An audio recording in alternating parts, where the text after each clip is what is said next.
कराची में peoples party के रहनुमा प्रेस कॉन्फ्रेंस कर रहे हैं। ये ऐलान किया था कि हम जीआईटीज को पब्लिक करने जा रहे हैं।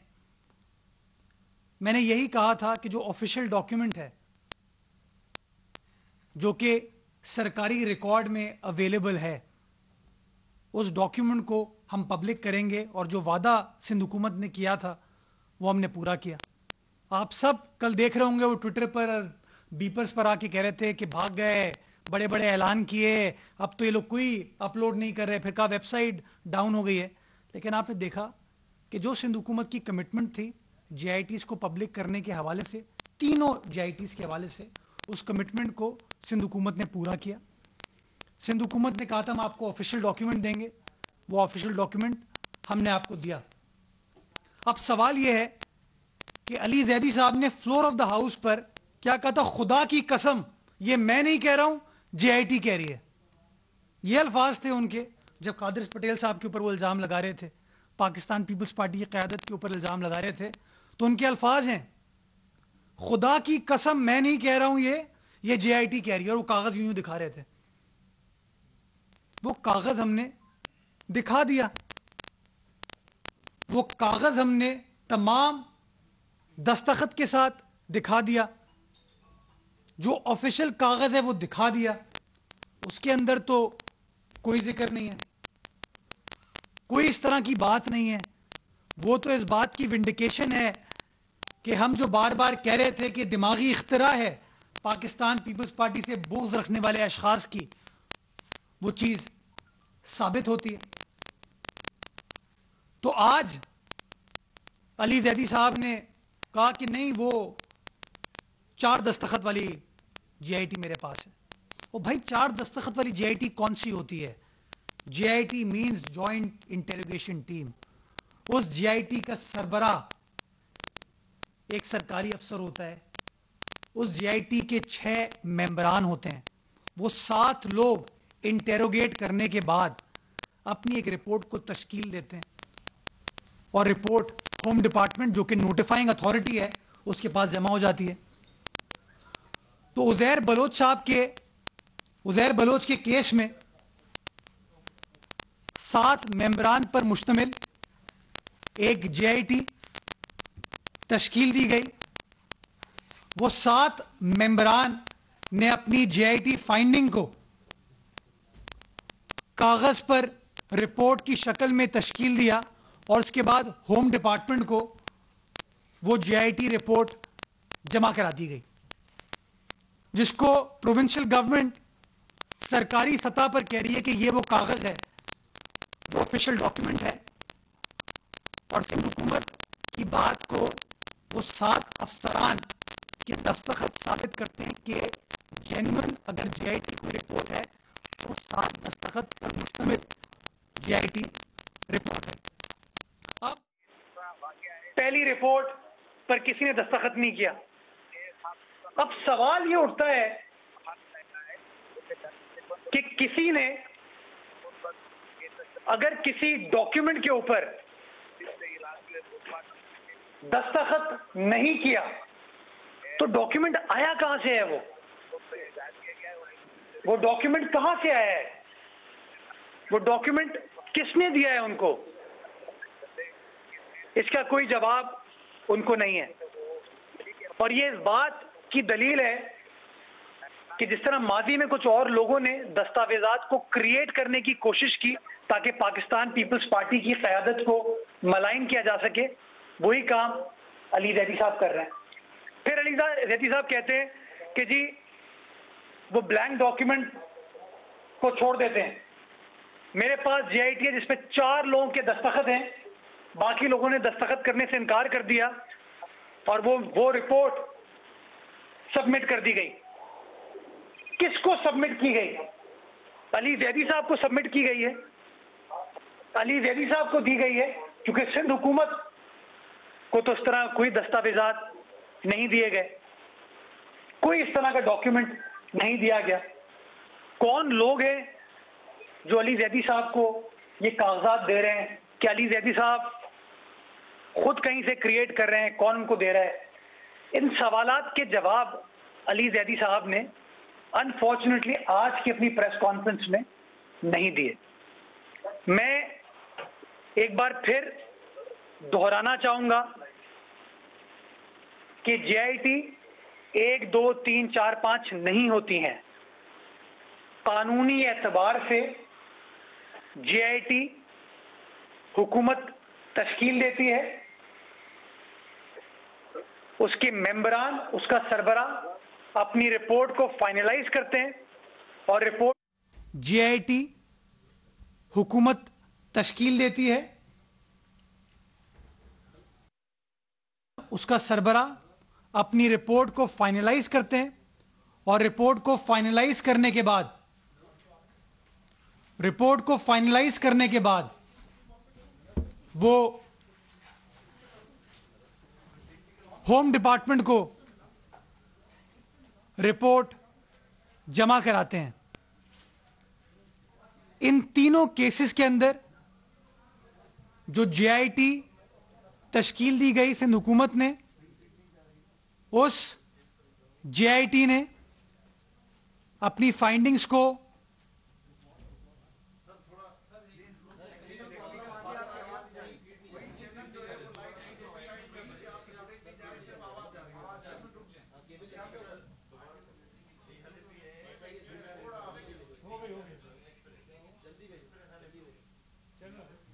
अब क्या करें?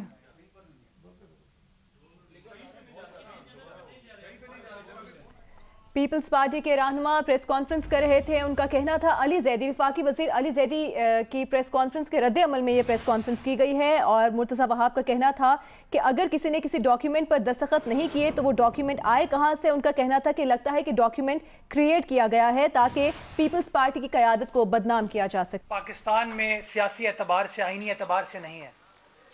उस फ्लोर ऑफ द हाउस पर उन्होंने कहा, खुदा की कसम, ये मैं नहीं कह रहा हूं, ये जेआईटी रिपोर्ट कह रही है। और मैंने पिछले हफ्ते अपनी प्रेस कॉन्फ्रेंस में ये चैलेंज किया था अली जैदी साहब को कि जेआईटी रिपोर्ट सिंध हुकूमत पब्लिक करने जा रही है, उन जेआईटी रिपोर्ट्स में कहीं पर भी आपके लगाए गए जो इल्जामात हैं उनका जिक्र नहीं है। ये आपकी दिमागी इख्तिरात हो सकती है, लेकिन जेआईटी ऑफिशियल डॉक्यूमेंट में इन इल्जामात का कोई जिक्र नहीं है। और आज अली जैदी साहब ने अपनी प्रेस कॉन्फ्रेंस में इस बात को खुद एतराफ कर लिया कि उनके पास कोई ऑफिशियल डॉक्यूमेंट नहीं है। वो खुद कहते हैं कि 3 जेआईटीज बनी थी। वो भाई 3 जेआईटीज नहीं बनती, जेआईटी एक बनती है। उस जेआईटी के मेंबरान होते हैं, उसका एक सरबराह होता है, और वो जो जेआईटी पूरी टीम है वो अपनी रिपोर्ट को फाइनलाइज करके होम डिपार्टमेंट को जमा कराती है, जो कि इन तीनों केसेस के अंदर इस प्रोसेस को फॉलो किया गया। और वो तीनों ऑफिशियल डॉक्यूमेंट्स को, जो सिंध हुकूमत का वादा था, जो सिंध हुकूमत की कमिटमेंट थी, वो कल हमने वेबसाइट पर डाल दिया, उसको पब्लिक कर दिया।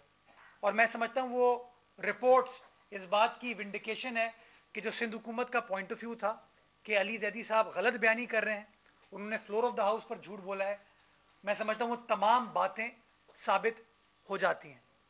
मैं गुजारिश ये करना चाहूँगा कि अली जैदी साहब ने कहा कि पहली जेआईटी रिपोर्ट बनी, किसी ने दस्तखत नहीं किया उसके ऊपर। वो भाई कौन दे रहा है आपको ये जेआईटी रिपोर्ट? बताएं तो सही। अपने लैपटॉप में बैठ के बना रहे हैं आप? सोर्स क्या है आपकी? ये कैसे हो सकता है कि जेआईटी रिपोर्ट बनी लेकिन दस्तखत किसी ने नहीं किया? यानी कि कोई उस जेआईटी रिपोर्ट को ओन करने के लिए तैयार नहीं है। फिर कहते हैं नहीं, एक और जेआईटी रिपोर्ट बनी। हाँ, सिंध हुकूमत ने जो रिपोर्ट लगाई है वो तमाम दस्तखत के साथ है। 7 दस्तखत है उसमें, जेआईटी के हेड का दस्तखत भी है, तमाम लॉ एनफोर्समेंट एजेंसीज का दस्तखत भी है। एक और जेआईटी है जिसमें 4 दस्तखत हैं और वो जेआईटी रिपोर्ट उन्होंने दस्तखत करके भिजवा दी। किसको भिजवाई? सिंध हुकूमत जिसने जेआईटी कॉन्स्टिट्यूट की थी उसको तो नहीं मिली, किसी अदालत में भी जमा नहीं हुई। कौन कौन कौन क्रिएट कर रहा था वो? और मैं सवाल ये पूछना चाहूंगा कि वो डॉक्यूमेंट, अली जैदी साहब एक जिम्मेदार ओहदे पर फाइज हैं, वफाकी वजीर हैं, क्या वफाकी वजीर विदाउट सिग्नेचर डॉक्यूमेंट्स को फ्लोर ऑफ द हाउस पर लहरा सकता है? क्या वो इतने बड़े बड़े संगीन इल्जामात एक सादे कागज के बेसिस पर कर सकता है और फिर वो कहते हैं नहीं मेरे पास 4 दस्तखत वाली चीजें। तो मैं समझता हूं अली ज़ैदी साहब को समझने की जरूरत है कि मेरा ये पर्सनल ओपिनियन हो सकता है अली ज़ैदी साहब के बारे में कि शायद उनका दिमागी तवाजुन ठीक नहीं है, लेकिन उनके दिमागी तवाजुन का फैसला कोई साइकेट्रिस्ट ही करेगा ना, कोई मेडिकल बोर्ड करेगा। वो मेडिकल बोर्ड जबानी एतबार से तो नहीं करेगा, लिखत में करेगा। हेल्थ डिपार्टमेंट या वफाकी हुकूमत एक मेडिकल बोर्ड तश्कील देगी, वो मेडिकल बोर्ड इन्वेस्टिगेट करेगा, इन्वेस्टिगेट करने के बाद कागज पर अपनी फाइंडिंग देगा और दस्तखत कर देगा, स्टैंप लग जाएगी। तो इस तरह के कागजात तो पता नहीं कितने माजी में क्रिएट किए गए लोगों को बदनाम करने के लिए, सियासी लीडरशिप को बदनाम करने के लिए, लेकिन डॉक्यूमेंट सरकारी वही होता है, जीआईटी की हैसियत उसे ही हासिल है जिसके ऊपर स्टैंप लगी हुई होती है, दस्तखत होती है। जो ऑफिशियल डॉक्यूमेंट है वो पब्लिक कर दिया गया as per the commitment of Sindh government, और उसके ऊपर जो जो बातें अली ज़ैदी साहब ने पाकिस्तान पीपल्स पार्टी की आला क़यादत के लिए की, वो सब की सब गलत थी, झूठ थी, बेबुनियाद थी। मैं आखिर में सिर्फ एक गुजारिश करना चाहूँगा, उसके बाद मेरे दोस्त बात करेंगे, कि पीपल्स पार्टी का ये मौक़िफ़ है कि इस मुल्क को दरपेश जो मौजूदा मसाइल हैं उससे अटेंशन को डाइवर्ट करने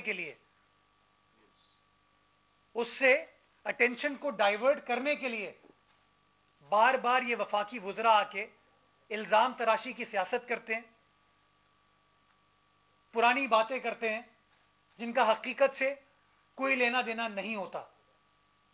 2016 में तमाम चीजें सेटल हो चुकी हैं, अदालत में केसेस चल रहे हैं। कादिर पटेल साहब से जब इंक्वायरी हुई, इन्वेस्टिगेशन हुई, इन्होंने इन्वेस्टिगेशन को फेस किया, भागे नहीं, भागता कोई और है।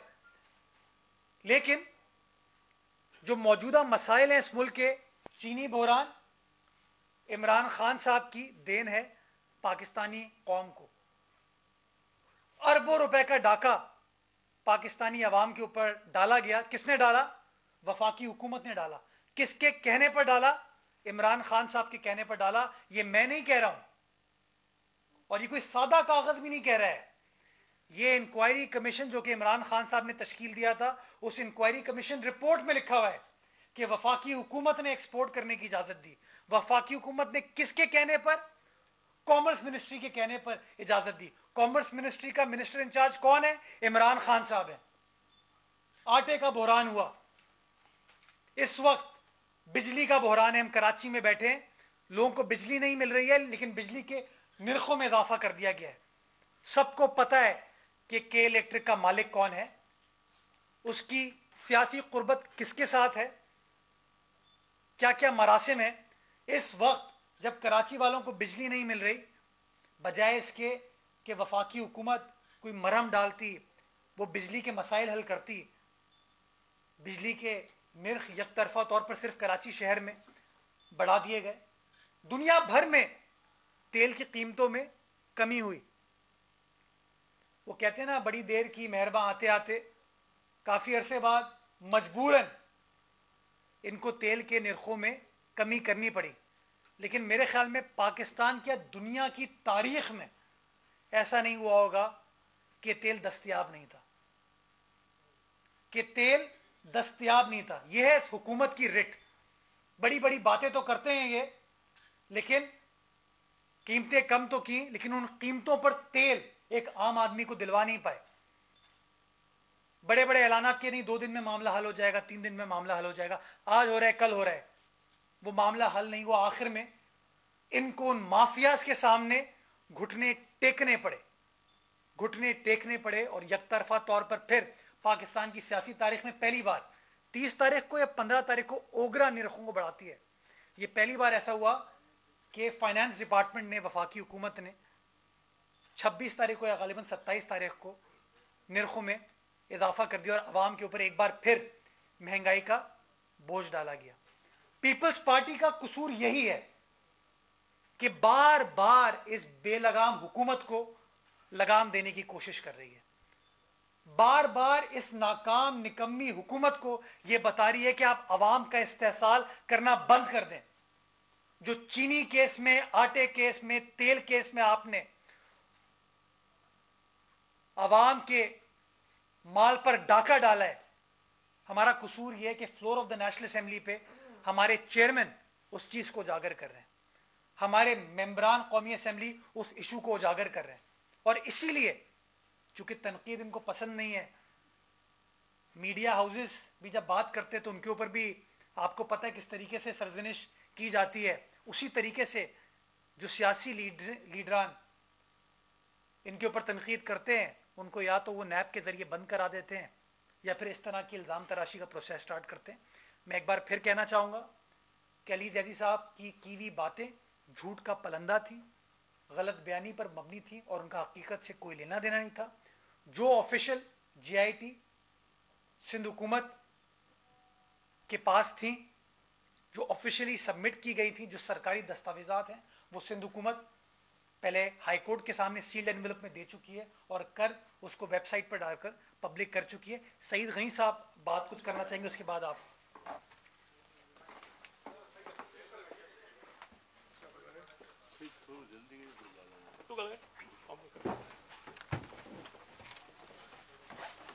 मैं क्विकली थोड़ी सी बात करूंगा क्योंकि आज ज़्यादा फोकस मौसूफ का मैं था, रहता हूं हमेशा।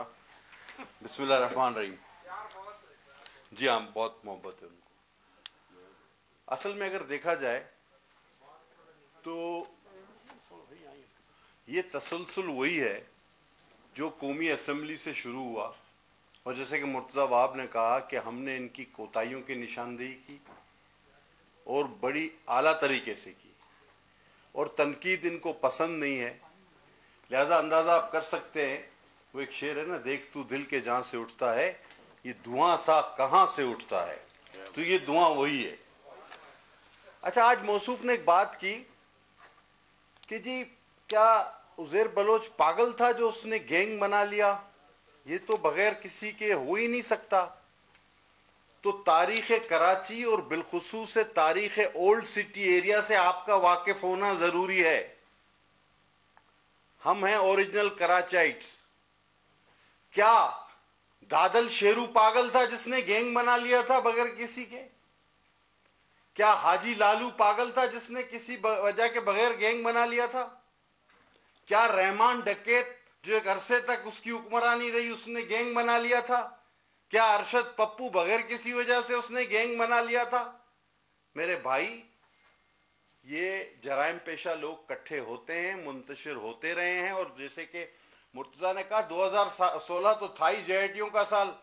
वहां खड्डे से लेके पहाड़ी तक की सबकी GITयां बनी हैं। आपको तो मुल्क और कराची का बड़ा दर्द था, आप किसी पत्थर पहाड़ी की GIT का भी जिक्र करते, और फिर कहते हैं इनकी तस्वीरें जो हैं वो मौलाना, अब मैं बताता हूं, उज़ैर की तस्वीरें कहा जी इनके साथ हैं, मौलाना तारिक जमील के साथ भी, उसको भी केस में डालो भाई GIT में। शाहिद आफरीदी साहब को भी लिया, मारवी मेमन साहबा भी आपको मिल जाएंगे, अयाज लतीफ पलेजो भी आपको मिल जाएंगे, ये सबको भी डालो। आगे चले जी, सबसे अहम बात कर रहा हूं आपके जरिए। अली जैदी साहब, आज आपने एक इंपॉर्टेंट बात की कि सिंध गवर्नमेंट के अंडर जो ऑफिसर आते थे उन्होंने दस्तखत नहीं किए। गौर से सुने, मैं जब पाकिस्तान आया हूं लंदन से तो वफाकी इदारों के खत पे आया हूं, और मैं दौरान तफ्तीश 2 दिन सिंध गवर्नमेंट का कोई भी आदमी वहां नहीं था, सारे वफाक के इदारों ने मुझसे तहकीकात की और उसके बाद में क्लियर हुआ हूं। अब आप क्या कहेंगे मुझे बताएं। सिंध गवर्नमेंट का कोई भी आदमी वहां नहीं था, सारी एजेंसियां वफाकी थी, और 2 दिन तक मैं सुबह से शाम तक, जिसके आप गवाह हैं, मुझसे सारे सवालात किए गए और फिर मुझे जाने दिया गया। अब आप क्या कहेंगे? आप तफरीक ना करें, आप तफरीक न डालें जो आपकी आदत है वफाक और सूबों में। वो सारे वफाकी इदारों से ताल्लुक रखते थे। मैं तेजी से आगे बढ़ते हुए, देखिए जी, ये कहते हैं इन्होंने ये कर दिया वो कर दिया, ये फ्लोर पे तकरीर करते हैं, बार बार तकरीर करते हैं। असल दुख तकलीफ तकरीर की है। और जब इनके सारे पहलवान पटखे गए तो मुझे आज किसी दोस्त ने बताया कि इन्होंने अपने वजीर आजम को पैगाम दिया कि जी कादर पटेल का है कुछ उल्टी सीधी चीजें, वो मैंने कहा, उन्होंने कहा ओ कमाल कर दिया, इसी से तो हम बेजार थे।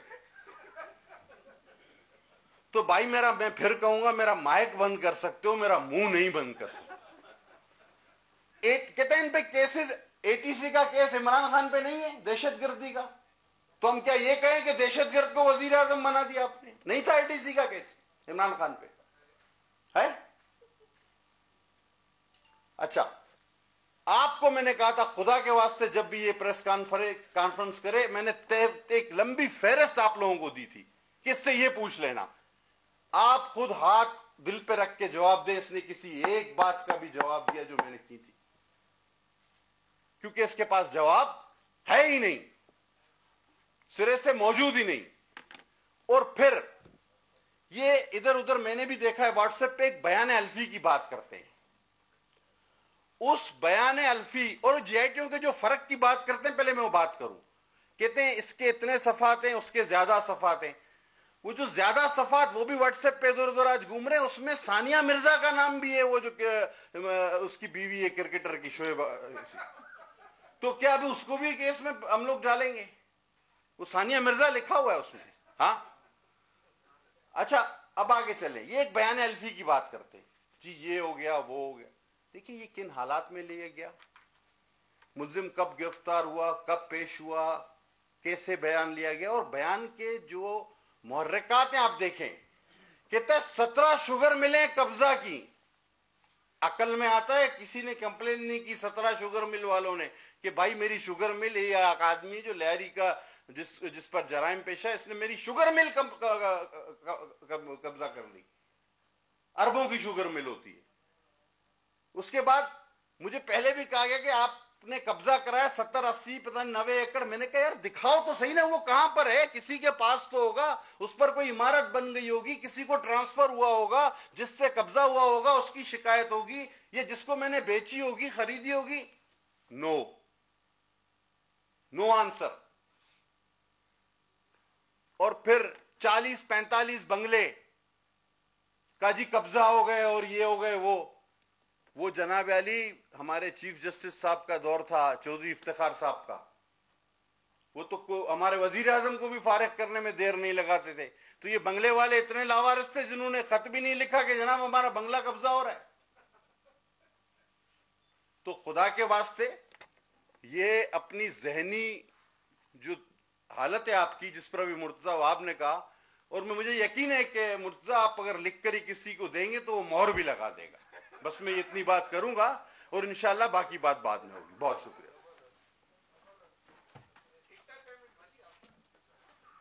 यार सचिव सीधी गाली वगैरह इंटरव्यू, बस मैं बस अभी 2-4 बातें करूंगा, फिर आप सवाल कर दीजिएगा। देखिए, एक तो मैं वो लफ्ज़ इस्तेमाल करता हूँ, मुझे लोगों ने कहा ये बड़ा मौजूद लफ्ज़ इस्तेमाल नहीं किया करो आप। मैं अक्सर कहता हूँ कि पीटीआई के कुछ चवल वजीर हैं और लोग कहते हैं यार ये मौजूद लफ्ज़ मत इस्तेमाल करो उसके लिए। मैंने कहा कुछ और लफ्ज़ मिलता नहीं है मुझे, असल में मैं ढूंढ रहा हूँ। मैं ये बता दूँ, लोगों को लगता है कि बुरा लफ्ज़ चवल उसको कहते हैं जो चवलें मारता है, और चवलें मारने का मतलब है कि पता कुछ नहीं है, इधर उधर की बस वो हाँके जाता है और बस किए जाता है बातें। आज भी उसे चवलें मारी है 2-4। मैं बताता हूँ आपको। उसने कहा कि एक रिपोर्ट आई सईद गनी के खिलाफ